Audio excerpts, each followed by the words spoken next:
ইতিহাস ও বর্তমান কথা ইউটিউব চ্যানেলে সবাইকে স্বাগত জানাই। আশা করি সবাই ভালো আছো।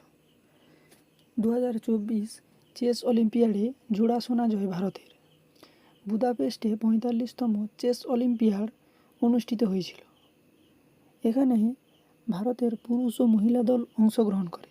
শুধু অংশগ্রহণই নয়, ভারতের পুরুষ ও মহিলা দল সোনা জিতে নিজেদের নাম রেকর্ডে নামাঙ্কিত করেছে। দাবা অলিম্পিয়াডে ভারতের জোড়া সোনা এই প্রথমবার। এর আগে ভারতের পুরুষ দল 2014 ও 2022 সালে ব্রোঞ্জ পেয়েছিল, আর মেয়েদের দল 2022-এ ব্রোঞ্জ পেয়েছিল।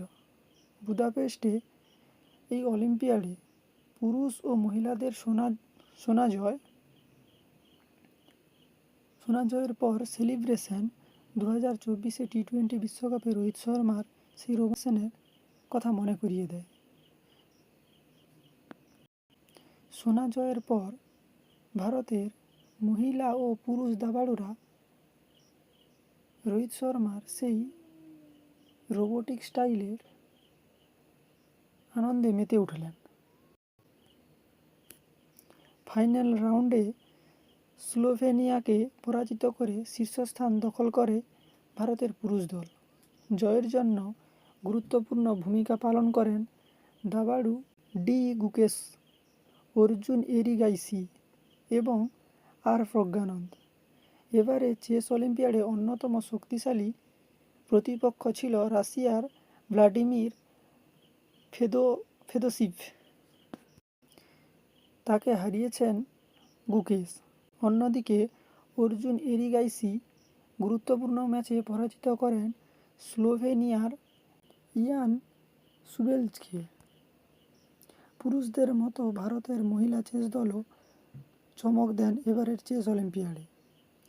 তারাও ফাইনাল রাউন্ডে আজারবাইজানকে পরাজিত করে সোনা পদক ছিনিয়ে নেন। এফআইডি চেস অলিম্পিয়াডে ভারতের মহিলা দলের হয়ে প্রতিনিধিত্ব করেছিলেন বৈশালী রমেশবাবু, হারিকা দ্রোণাভালি, ভান্তিকা আগারওয়াল, দিব্যা দেশমুখ, তানিয়া সচদেব। তাদের ক্যাপ্টেন ছিলেন অভিজিৎ কুন্তে।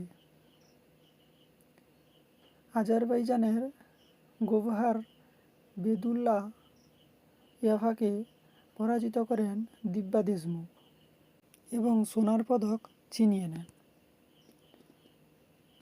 ভারতের এই মহিলা ও পুরুষদের দাবা অলিম্পিয়াডে স্বর্ণপদক জয় সোশ্যাল মিডিয়ায় খুবই ভাইরাল হয়েছে। ভারতের প্রধানমন্ত্রী নরেন্দ্র মোদীও টুইটারে তাদের শুভেচ্ছা বার্তা জানিয়েছে। আশা করি প্রতিবেদনটি ভালো লাগলো। যদি ভালো লেগে থাকে অবশ্যই লাইক, শেয়ার ও কমেন্ট করবেন। ধন্যবাদ।